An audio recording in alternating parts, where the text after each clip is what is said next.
Cubs, nandito kami ngayon sa Kenora, Ontario. Magkas kami. Yan sa Shell. Magkas kami sa Shell. Kami naman. Nag-washroom sila eh. Ito yung lugar. Parang small town to eh. Ano naman. Maraming small town dito. Kaya may ESO doon, may ESO. Kabila. Layo pa tatahakin namin. Doon kami galing. Doon. May nakita akong kainan, Robins eh. Kala ko chicken, yung pala donut. Bihira na yan. Gusto ko pala man ng Ignace. Yung lugar na to, Ignace ang tawag sa lugar na to. Ignace Kenora. Oh hindi, Ignace lang to. Hindi ko alam kung nasa Kenora na kami. Not really sure. Pero kung alam nyo to, yan, may aeroplano ron, no? Mag-park, ewan ko lang makita.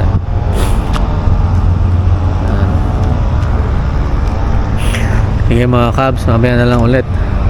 At least nakita nyo kung anong itsura ng lugar na to. Okay, may ulit, bye.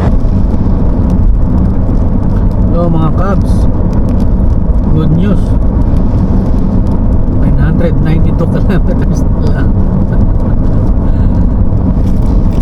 3 digit na lang. Munting na lang yan. Munting kembot na lang.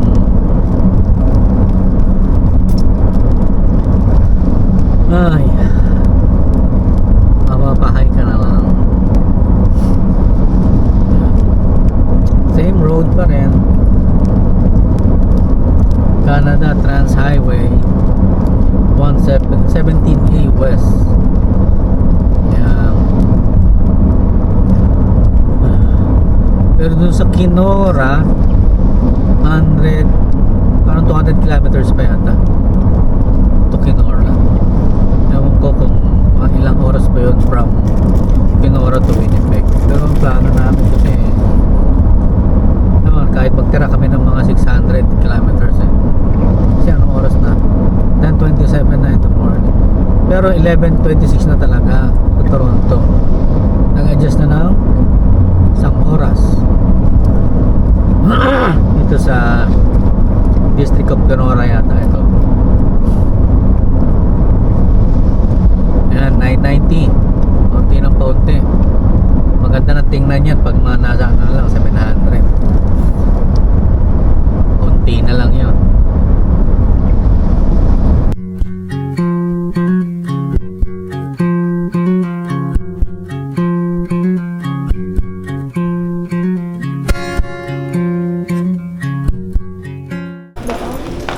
Hello mga Cubs. Tapos na kami kumain.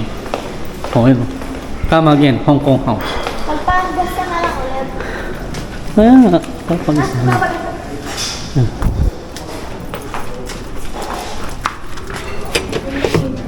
Ay, kumuha ka. Ay, wag. Kalat ulit. Ay, mami. Tayo yung ulo. Grabe. Trip store. Ito ang... Anong lugar to, mami? Anong lugar to? Dryden? Dryden yata? Hindi ko alam kung anong lugar to, pero... Nag-stop kami kasi para mag-lunch. Na si Gray. Yung mamaya ulit. Hello mga Cubs. Gandang hapon. 1:55 PM. 865 kilometers left. 8 hours and 38 minutes remaining. Hindi namin mauubos to. Dito kami siguro pag mga 600 remaining na lang, mga ganun siguro. 600. Pwede na ako. Kaya 550. Kaya na yung bukas. Hit pahinga ulit. Pwede na may diretso kasi talaga totoo siya. 8 hours. Pero yung 8 hours na yun, hindi yan yung accurate time eh. 8 hours yan. depende, ang takbo mo is 100 up. Pero pag ang takbo mo is 90 up, 90 to 100 lang. Pag madadagdag ka ng mga 15 minutes per 100 kilometers, parang gano'n. So kung ang estimated na 1 hour 100 kilometers, magiging 1 hour 15 to 20 minutes per 100 kilometers.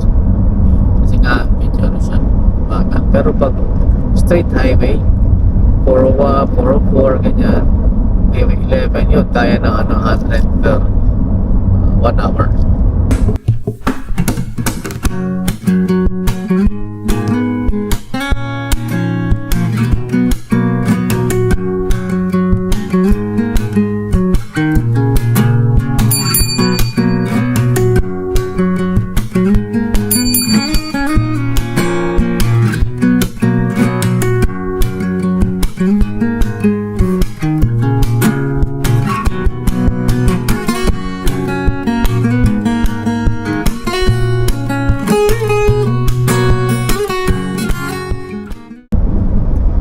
Hello mga Cubs.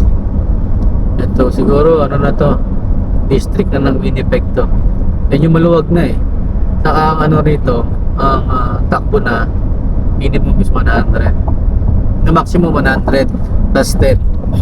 So yun na yung ano, takbo. So kung simula pa lang ganito na takbuhan, kung 26 hours lang makukuha mo yung biyahe. Hindi, bagal sa ano eh, sa Ontario. Ay dito sa ano, Thunder Bay, mabagal pati dito sa may papasok ng Winnipeg. Pero itong district na ng Winnipeg, ano naman natin. Tamang grabe naman yun. Hello mga Cubs. Nagano kami. Ito na, yan na lang. Ito na lang, kaunting-kaunti na lang. Ayan. Kita nyo naman, 694. Pero hindi namin uubusin yan kasi alas 4 na, may hirap abuti ng gabi sa kalsada. 694. So 651 hours remaining. Siguro mga ano pa to, mga 8 hours pa to in real time. Nga ganun, 8 hours may higit pa. Kaya ayun. Sige. So nandito kami sa ano, sa labas. Hindi ko alam kung saan lugar to eh. Teka lang, kita ko sa dito kami, hindi ko alam kung anong lugar to. Boss, ano ba lugar to? Roda. Winnipeg na ba to? Doon pa, layo pa. Oras pa. Sige. Hindi pa pala Winnipeg to. Lang. Yan, ito, makita nyo.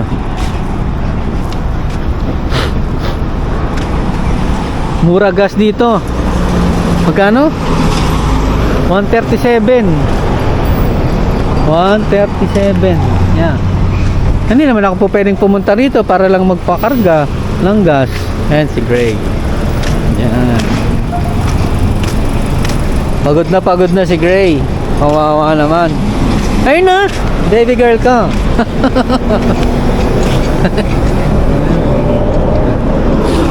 Nakakita nyo naman yan. Mura dito ang ano, ang gas. Hello mga Cubs. Dito pa rin kami sa kalsada. Ano para to, part ng Manitoba na yung ininto namin kanina sa ano, Browda. Kasi to papunta kami sa center of Canada. Ayan ang nakaraan nakikita ko yun. Center of Canada. Baka kami pupunta. Sa Manila, yun ang pinaka-sentro. Yan, sa circle, yun yung pinaka-center ng circle. Yun yung pinaka-center ng Canada. Yun ang pupuntahan namin yun.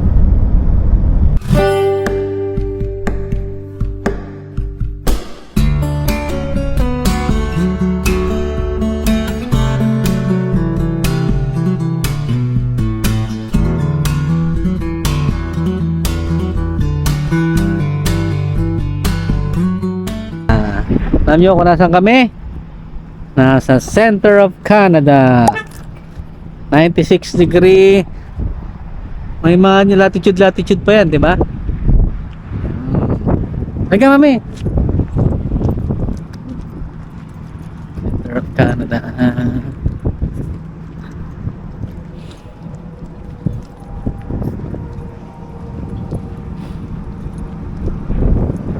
nyo, nasa center ito, oh. Ito ang pinaka center point ng Canada talaga.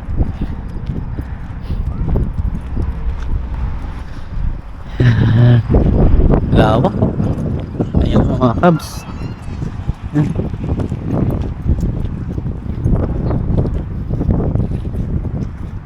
Ayan. Center of Canada.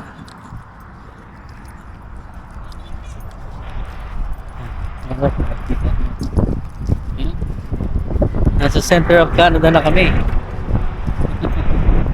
Ayun. Talaga yung center? Yeah. Yan, talaga? Yeah. We. Oh, ano nila yan? Canada mismo na ganun. Hindi, like center naman. Yeah, yan ang pinaka-center. Yan. Yeah, yan point na yan. We. Center of Canada.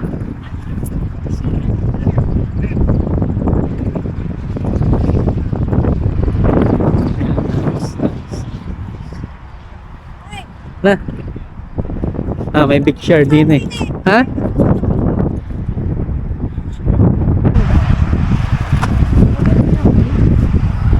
Ang ko nababasa yung mga Cubs. Hindi ko makikita eh kasi maliit yung malabo mata ko. Yan. Alis na kami. Ito, yan na ang center of Canada. Hindi ko nakuna ng mas eh, maliwa ng malapit eh. Yan.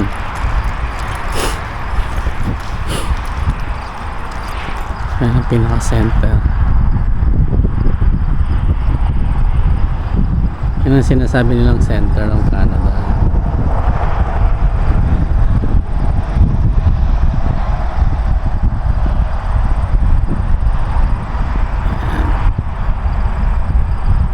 May ano ulit. Sige, na kami sa downtown. Mga Cubs, hindi ko alam kung ano to eh. Kasama to dito sa nakatayo sa center of Canada. Maraming lugar eh. Port Edmonton, Richard St. Pauline, Kirk Factory. Tapos may logo ng cow and Good morning mga Cubs. It's Thursday na. Bali 564 kilometers left, 5 hours and 32 minutes remaining. So kakaris lang namin ng Winnipeg. Medyo late na kasi napasarap ng tulog eh. Pag-stay lang kami sa sa classmate ni SB. Doon na kami nagpaabot ng gabi. Doon na kami natulog. Siguro sa pagod na rin, napasarap ang tulog, kaya ayun, late na nagising. Pero okay lang din naman, kasi 500 kilometers na lang naman. So, kung i-straight ko naman to, 6.5 hours lang yun.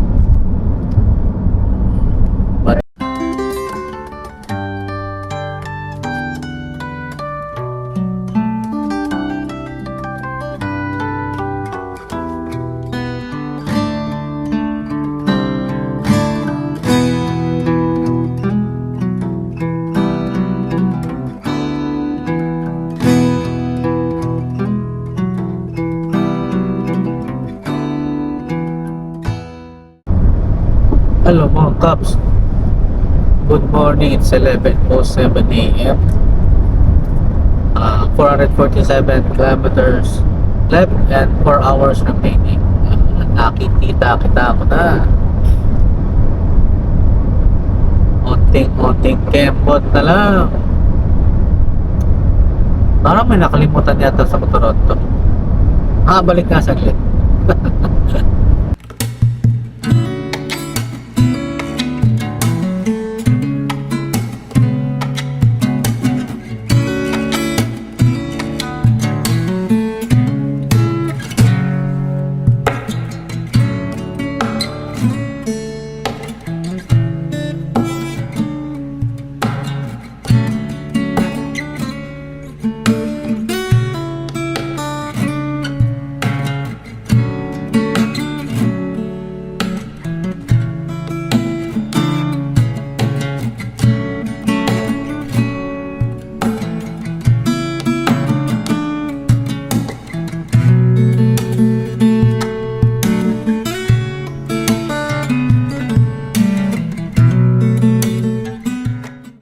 Yan mga Cubs, Dito lang na kami. Pero sa ano pa rin kami?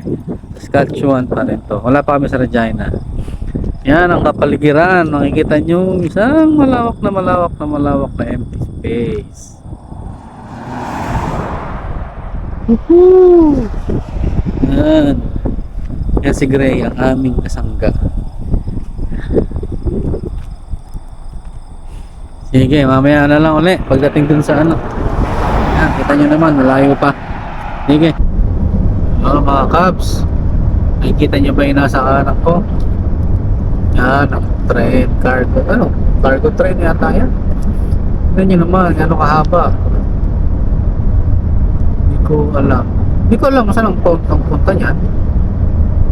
Pero tingnan nyo naman. Yan ang laman niyan.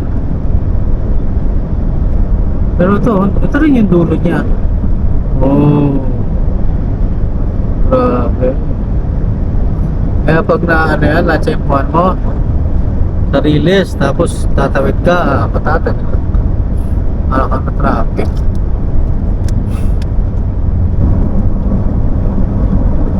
So mga Cubs, hindi na kami. China na to, pero nasa highway pa rin kami. 5 kilometers. Mag-right turn kami siguro sa town proper. Nakita ko sa side, marami ng ano, hardware, laki. Marami ng establishment. Nakalagay Regina West, Regina. 4 kilometers bago kami mag-exit. Then siguro mga ano ba, 15 kilometers pa ulit pagkatapos namin mag-exit. So wakas, narating din. 20 minutes na lang in total. Ando na kami sa tutuluyan namin.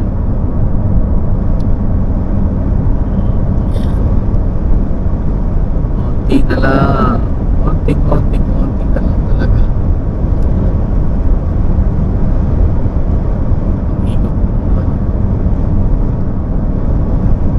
Yan, tingnan, konti ang sasakyan nini, kaya kasi nakita ko dun sa ano, sa Winnipeg, pupunta ka doon tapos traffic din. Moose Jaw, ilati mo nga nakakaraan. Moose Jaw sa right dyan or left straight. Tama straight kasi coming to ano yun sa Saskatchewan. Ha? Yes, Regina, here we are. Here we come. Ito na.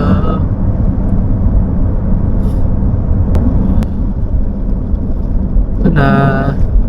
Ito na kami. Small town, di ba? Yeah. Mas malaki naman to compared dun sa mga dinaanan natin. Regina is malaki pa rin compared dun sa mga nadaanan natin na lugar.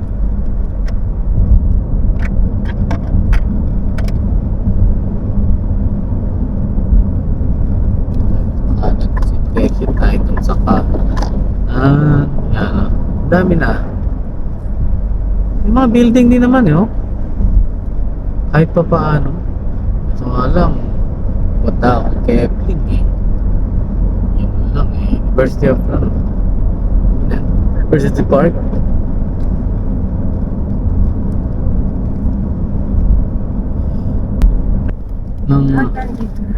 Parang ano rin, parang anong tawag dito? Wing ano ba to? Parang pinunta natin kala Charlie. Yeah, Winnipeg. Same lang din kasi marami ding establishment Kompleto. Hindi tayo napunta kasi dito Yeah, ito yata yung downtown. Yeah, sa tingin ko. Ito yung downtown? Oo. Ito yata. May Dito. Jollibee, ayun sa left side. Yun, may Jollibee pala Ayos. Ito pala yung sinasabi nila. 150 ang angkas. Mura-mura. Pero magkarga tayo na magkano ba yung mga karga na? Parang 160 din. May mga gabi, luhaan kasama.